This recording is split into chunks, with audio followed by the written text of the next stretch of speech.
divisive, it's unrealistic, and I can't even begin to imagine. What do you think the right number is, Scott? 0. The right number is 0. The Reverend said 70% of Americans don't agree with this idea. Well, there's a reason for that. Because 70% of Americans don't think it's fair, they don't think it's right, and they think there are better ways for this country to provide opportunity to everybody. What it do, family? Last week, we covered the fungi that we know as Reverend Amos Brown. And funny enough, every week, I don't want to make this a series on this man, but every week it seems like this man's story is changing. What's going on is changing. Like, I don't know if this man is senile or if he's a pathological liar and just don't know how to control himself. He's a psychopath. I don't know. But we do need to talk about it. And we do need to address some things.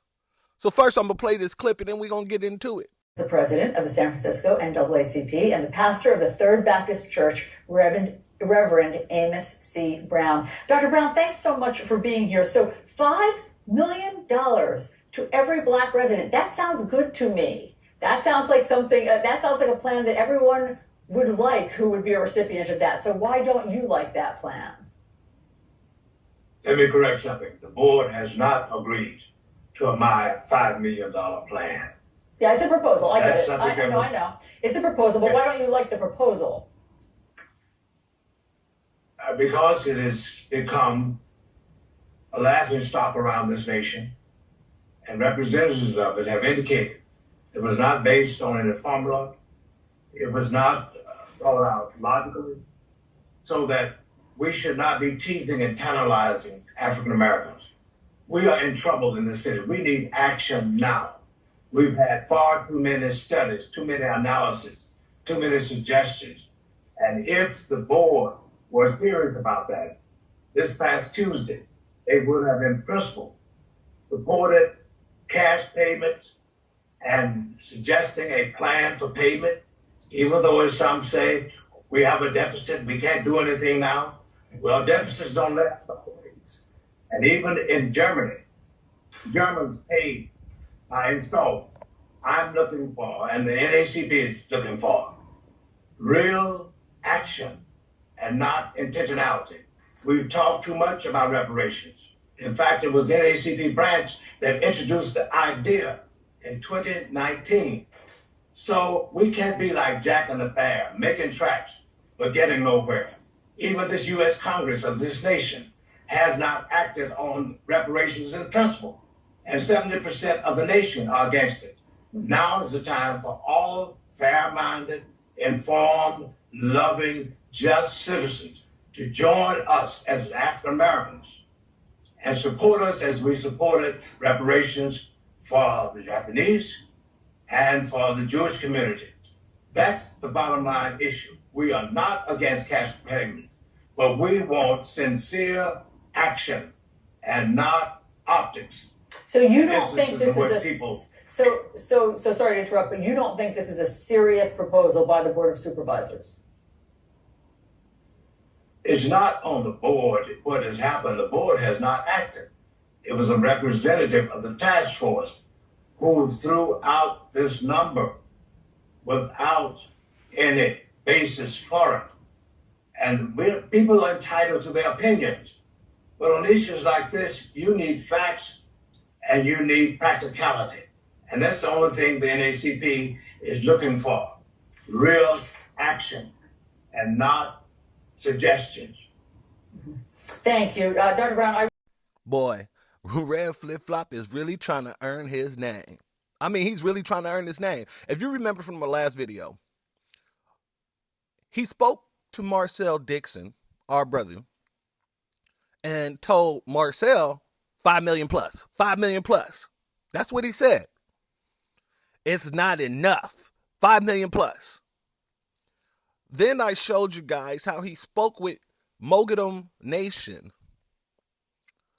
and then told them that it wasn't practical. now this man is sitting here on national television, CNN, telling this white woman that it was his reparations plan. The board has not agreed to my $5 million plan. To my $5 million plan. To my $5 million plan. Then this man turns around and says that somebody on the task force threw it out. So which is it? Is it your $5 million plan, or did somebody on the task force throw it out? This is the same thing that he did the last time when he was telling Marcel that it was a misprint, 5 million plus. Yeah, that's not my stance. My stance is this, that, and the third. You remember how he acted all buck and bold about that. He was really irate about it. And let me tell you about Amos Brown. You're not going to put that on Amos Brown. Let me tell you what I did. And see, these are the type of people, and I'm going to be 100% honest with you. These are the people that we got our foots on their necks for a reason. Because here's the real truth about reparations and the people from the civil rights era. The civil rights era did not, and I repeat, did not want to change the economic situation of our people. The civil rights era only wanted interracial sexual access. That's it. Interracial sexual access was the end goal for them. When the people from the civil rights era was asked, what do you guys want? What they said was equality. And literally, equality don't mean jack. We already went over that in several videos as well. So now that we're in the midst of the fight, they fought for almost 60 years and got nothing done. They fought all that time and got nothing done. But now that the black grassroots is getting stuff done, a lot of these older folks from that era is coming out trying to say what reparations should look like just so they can get something out of the deal. Well, I fought it all this time. I got to get something. I'm going to take this because it's something.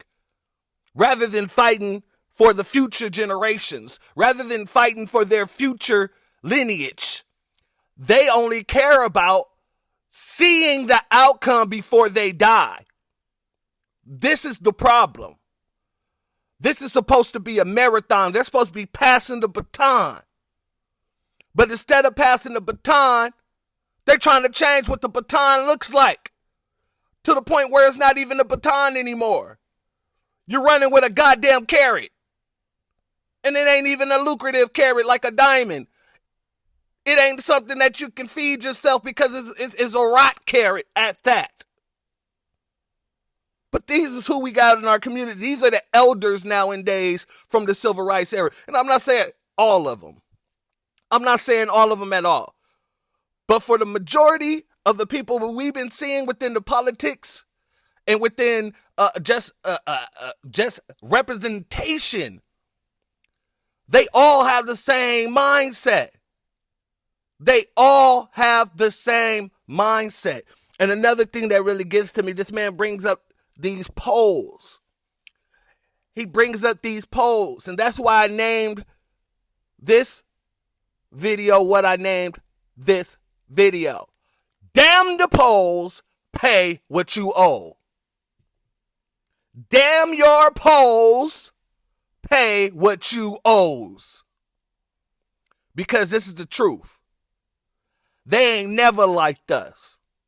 And their polls never favor us.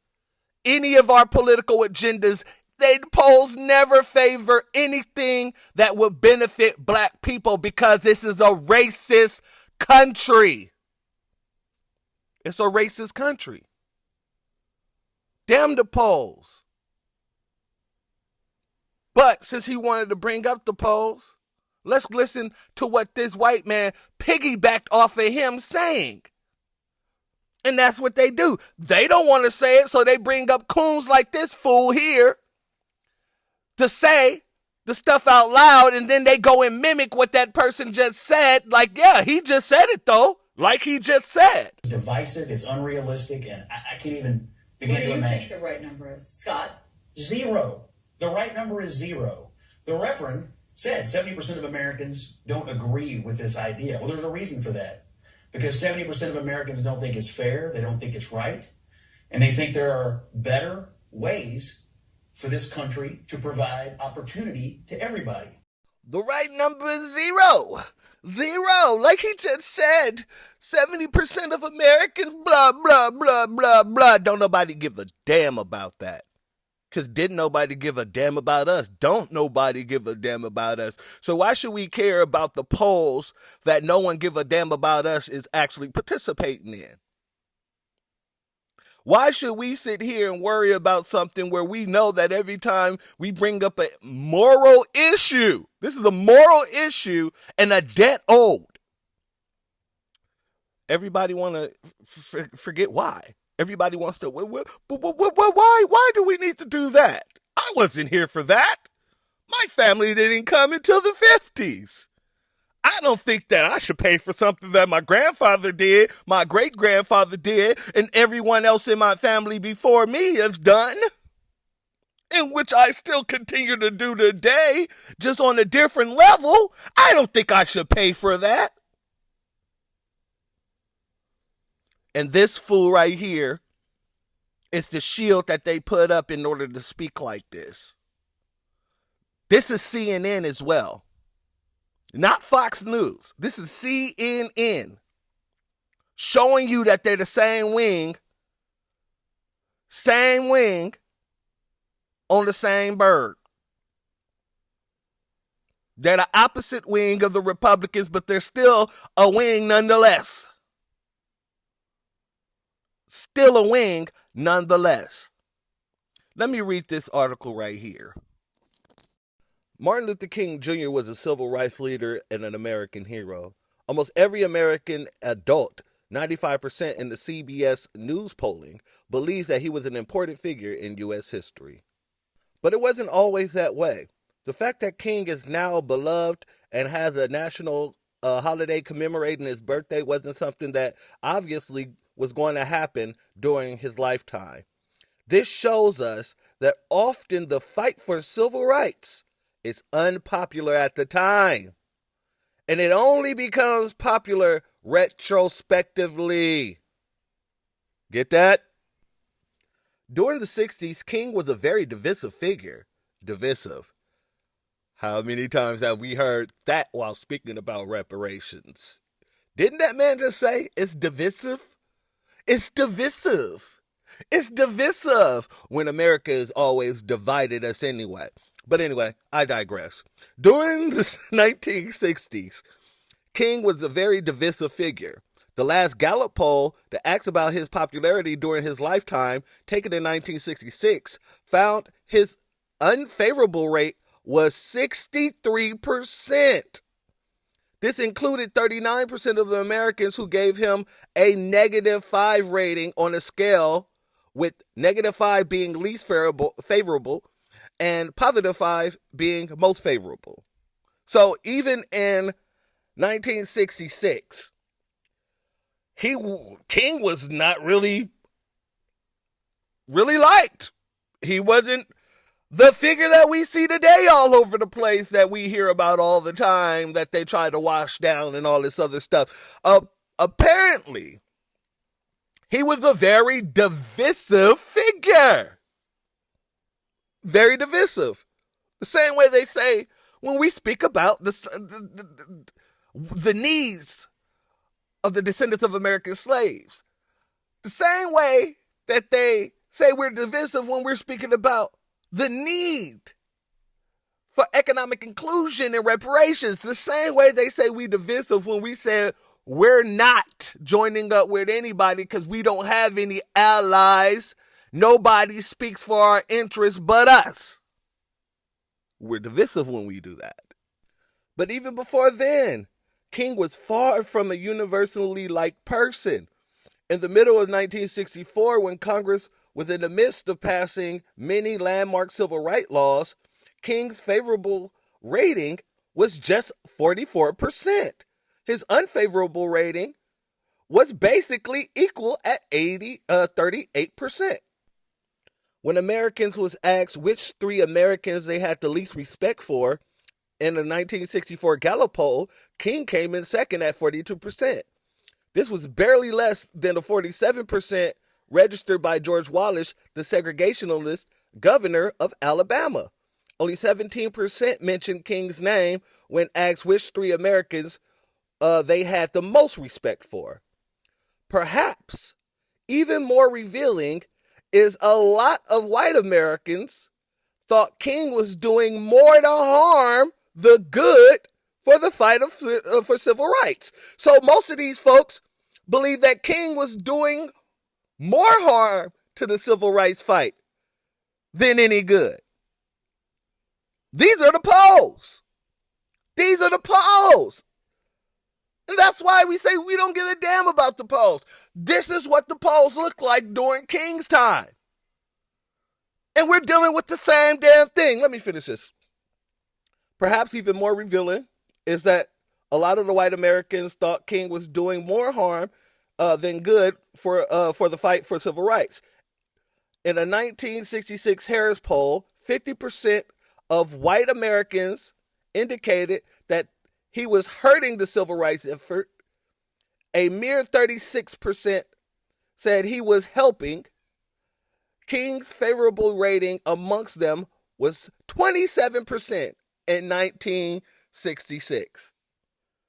27% in 1966. And see, I'm gonna finish this last paragraph here because, as I stated, when it's for us, it's always going to be unfavorable. Black Americans saw things very differently. The vast majority in 1963 thought his work for equal rights was moving at the right speed, 71%, or not fast enough at 21% compared with 8% who believed it was happening too fast. In 1966, 84% of black adults had a favorable view of King, while 4% had an unfavorable view. And for a person who studied at the feet of King, he was able to take a course where he was able to take a class under King. For a person who did that, he don't speak like King. He don't move like King. He don't talk like King. I said that already. But still, you get where I'm coming from. He is not a king. And he's definitely not the man that he mentored under.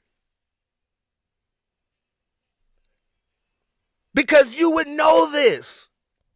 You would know this. And I'm going to end off with this.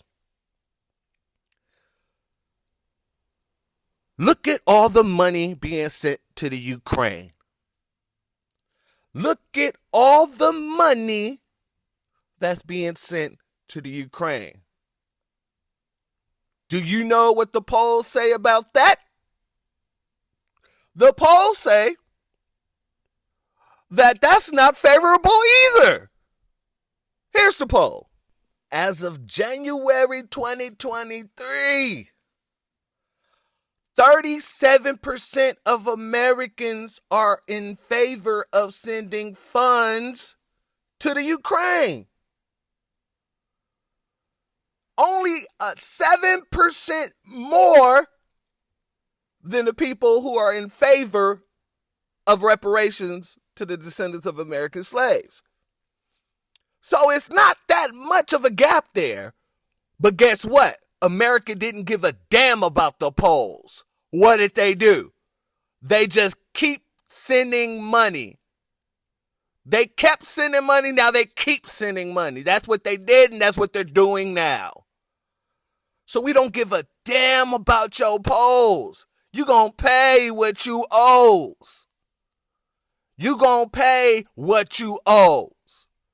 If you like polls so much, you can shine them up real nice, turn them sideways, and shove them straight up your candy ass, in the words of Dwayne "The Rock" Johnson. Because the fact of the matter is this: We coming for what we are owed. You're going to cut that check. And that's just what it is. Shout out to all my new subs. Like, comment, share. Subscribe if you ain't subscribed. We're going to continue to talk about these things because we got to keep shining a light on these things because, to be honest with you, they just going around telling us any old thing and we're supposed to just accept it. We're supposed to fall by the wayside.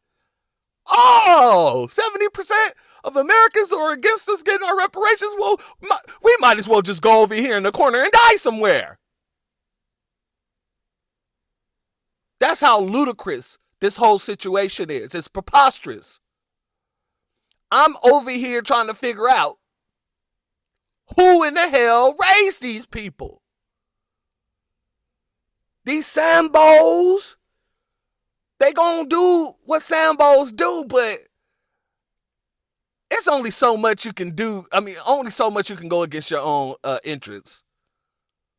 Everybody's got to have a nigga wake up moment. I just hope that I'm there to see this man's nigga wake up moment. And I want to, before we get out of here as well, I want to respond to one of the comments that I saw in one of the previous videos that talked about, we need to collaborate with the church in order to bring the black grassroots and this, that, and the third. Back in the 50s, in that time, during the civil rights era, the church was the hub of civil rights. The church was the hub for black empowerment. The church is no longer that. We don't need to do anything but what we're doing right now, keeping our foots on their necks.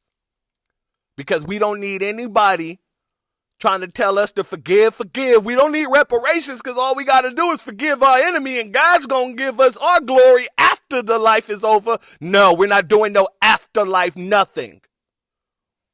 And I'm not going to sit here and I'm not going to play nice with a bunch of people that think that I should wait until the afterlife to see what we are owed. That is the ludicrousness about a lot of what people are saying. We should just say F it. But that ain't how we get down. That ain't how we get down. Either you with us or are you against us. Reparations is a line in the sand. Damn the polls, pay what you owe. And the doors of the church are now closed. Peace, fam.